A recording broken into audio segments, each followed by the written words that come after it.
안녕하세요. 미스키치는 여자입니다. 여러분, 사람들은 왜 가장 오래된 하지만 새로운 이라는 키워드에 열광하는 걸까요? 위스키의 역사가 다른 술에 비하면 짧은 편에 속한다고 하지만 이 위스키 짧은 역사 속에도 가장 오래된 그리고 새로움을 지닌 위스키가 있습니다. 증류소의 오래된 마스터인 이안 렌윅은 이런 표현을 했습니다. 우리는 260여 년의 역사를 지니고 있지만 마치 페스티벌에 새로 등장한 어린이와 같다. 오랜만에 위스키 콘텐츠인 만큼 많은 분들이 궁금해 하실 텐데요. 오늘의 콘텐츠, 스코틀랜드에서 가장 오래된 증류소라고 알려져 있는 글렌터렛입니다.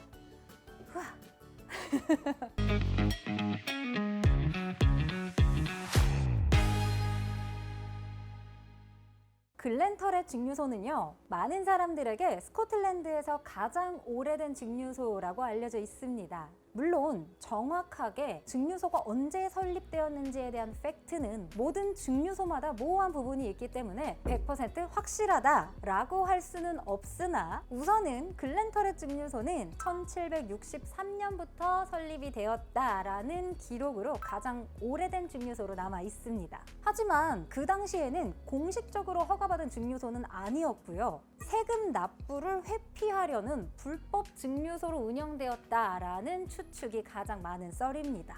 그럴만한 게 글렌터렛은요, 스코틀랜드 크리프라는 마을 북서쪽에 터렛강 유역 아주 깊은 계곡에 위치하고 있기 때문에 당시 불법 증류가 이루어지던 초기 역사에 많은 기여를 했을 거다라고 야기되고 있습니다. 글렌터렛은요, 그저 오랜 시간만 채워진 증류소는 아닙니다. 처음에는 호슈 디스틸러리라는 이름으로 불법 증류를 시작했지만 이후 1800년대에 들어서는 이름을 글렌터렛 증류소로 변경하고요. 더 전통적이고 더 나은 위스키를 만들기 위해서 1825년 터렛 호수의 물과 강둑의 2탄을 위스키 생산에 사용할 수 있도록 명시적인 허가를 받게 됩니다. 특히 물 공급의 근원지인 터렛 호수는요, 지질학적 특성상 극도로 부드러운 위스키를 제조할 수 있는 그런 특징을 만들어낸다고 하기 때문에 글렌터렛 증류소까지 자체적인 파이프를 이용해서 전달하고 있다고 합니다. 많은 다른 증류소들과 마찬가지로요, 글렌터렛 증류소 역시 1차 세계대전 이후에 폐쇄와 오픈을 계속 반복했었는데요. 현재는 굉장히 명품 크리스탈 회사로 알려져 있죠. 바로 라리꾸 그룹이 인수해서 소유를 하고 있는 증류소가 되었습니다. 그래서인지요, 글렌터렛 이 위스키 바틀 뭔가 느껴지시나요, 여러분? 제가 좀 알아봤더니 스카치 싱글몰트 세계에 새로운 바람을 좀 주고 싶었었다고 해요. 그래서 다른 스카치 위스키 바틀에는 없었던 이 직각의 어깨, 그리고 이 측면에 보면 7개의 홈이 파여져 있거든요. 이런 것들이 모두 이 원래 기존에 있었던 거에 관습을 좀 깨트리고 싶다라는 의미를 담았다고 합니다. 그렇다면 이렇게 오랜 전통의 새로운 바람이 더해진 글렌터렛, 2023년에 한국에는 공식적으로 처음 들어온 제품이거든요. 이거 내용 몰입 자신이 없어가지고 외관만 이렇게 조금 화려하게 해놓은 거 아니야? 라고 의심할 수 있잖아요, 우리? 하지만 그런 걱정은 바로 넣어두셔도 됩니다. 2019년에 이 라리크 그룹이 맥켈란, 하이랜드 파크 등 소유하고 있는 이 에드링턴 그룹으로부터 글렌터렛을 인수하면서 맥켈란에서 30여 년 동안 모든 생산 과정에서 일해왔던 밥 달가노 마스터 디스틸러를 스카웃하게 되는데요. 이는 글렌터렛 위스키 자체에 굉장한 새로움을 주는 데 분명한 이유가 됐겠죠. 어떤 제품이 어떤 맛으로 그리고 어떤 가격으로 들어왔는지 궁금하시죠? 지금부터 테이스팅 해보겠습니다. 이렇게 총 3가지가 들어오고 있는데요. 바로 글렌터렛 트리플 우드 스모크 피티드 10년, 마지막으로 무려 30년, 글렌터렛 30년, 이렇게 3가지 제품이 나오고 있습니다. 여러분들을 위해서 제가 아주 신랄하게 테이스팅을 해볼 제품은 안타깝게도 이 3가지 다는 아니고요.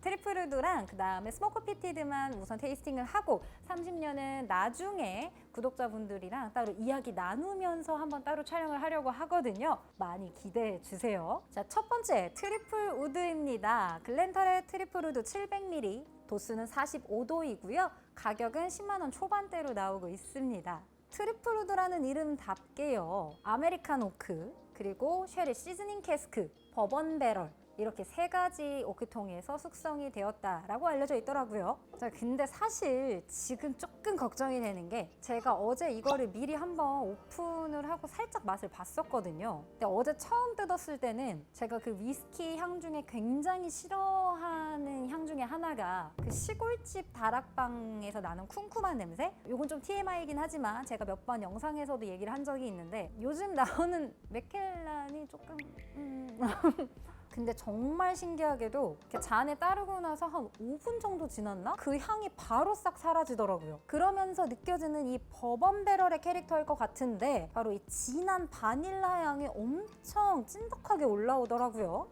지금은 어떨지 한번 시향부터 해보겠습니다. 오랜만에 위스키 테이스팅이라 기분이 많이 좋네요. 처음 느꼈을 때보단 덜하기는 한데 살짝 조금 쿰쿰한 향이 있기는 하는 것 같아요. 아마 이런 쿰쿰한 향은 제 개인적인 생각으로는 시즈닝 처리된 캐스크, 쉐리 캐스크에서 어느 정도 캐릭터가 나올 것 같다라는 생각인데, 시간을 조금 두고 마셔보시면 아마 바닐라 향이나 핵과류 향 이런 것도 좀 많이 느끼실 수 있을 것 같거든요. 마셔보겠습니다.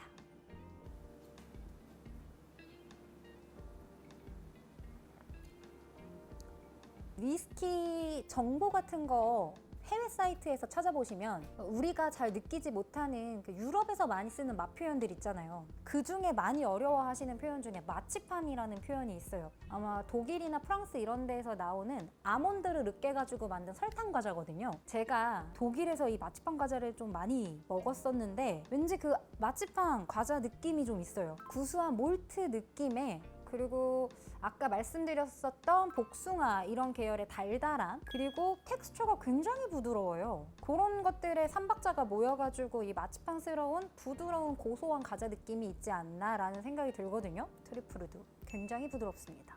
두 번째 테이스팅 해볼 위스키는요, 바로 10년 피트 스모크드 제품입니다. 이름만큼이나 굉장히 피트피트하겠죠? 벌써 피티피티하네요. 글렌털의 10년 피트 스모크드 같은 경우에는 700ml, 도수 50도이고요. 가격은 12만 원에서 13만 원 정도인 것 같습니다. 12만 원에서 13만 원에 나오는 가격대의 위스키들이 많죠. 그런데 도수가 50도라는 것만, 도수만 생각한다면 꽤 합리적인 가격대이지 않을까라는 생각이 드는데, 과연 맛과 향도 도수처럼 합리적일지 굉장히 궁금해집니다.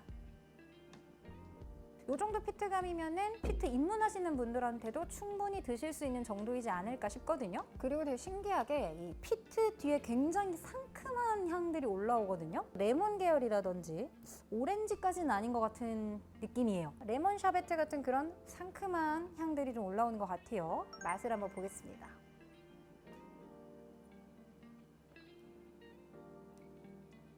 우선 첫 번째는 50도라고 생각이 전혀 들지 않아요. 아마 도수를 모르고 드시면 굉장히 부드럽게, 트리플 우드에서도 느꼈었던 그 크리미한 텍스처, 부드러움이 먼저 느껴지고요. 물론 앞서 피트감이 많이 들어오지만 피트가 굉장히 빨리 사라지는 느낌이에요. 이게 부드러운 텍스처에서 오는 그런 여운 때문인지 뭔가 거친 피트의 느낌은 거의 느껴지지 않고요. 한 가지 확실히 다른 거는 트리플 우드보다는 조금 오일리하게 넘어가는 것 같아요. 좀 더 미끌미끌하고, 어떤 분이 드시면 살짝 느끼하다라고 생각이 되실 것 같아요. 어쩌면 아마 이런 느낌 때문에 피트감이 좀 금방 사라진다라고 느끼지 않았을까 싶거든요.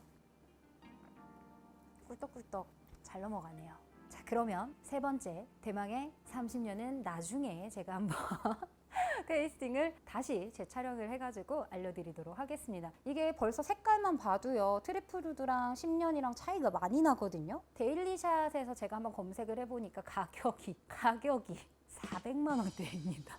그래서 제가 설레는 마음만을 가지고는 그냥 뜯을 수는 없을 것 같아서 다음에 한번 함께 다시 테이스팅을 해보도록 하겠습니다. 오늘은요, 한국에 2023년에 새로 들어온 위스키, 하지만 스코틀랜드에서는 굉장히 깊은 역사를 가지고 있는 글렌터렛 위스키에 대해서 알아봤는데요. 마지막으로 이 글렌터렛 증류소에 굉장히 재미있는 에피소드가 있다고 해서 알려드리려고 하는데요. 바로 1963년부터 무려 24년을 글렌터렛 증류소에 상주했었던 바로 고양이의 이야기입니다. 많은 증류소들에서 이 고양이가 곡식을 탐하는 쥐를 잡는다는 이야기는 아마 많이 들어보셨을 거예요. 그런데 글렌터렛에서 상주했었던 타우저라는 고양이가 특별한 이유는 글렌터렛 증류소에 상주하면서 무려 29,000여 마리의 쥐를 잡는 기네스북에 오르는 기록을 세웠다고 하는데 아마 기록을 그렇게 세웠다면 더 잡지 않았을까요?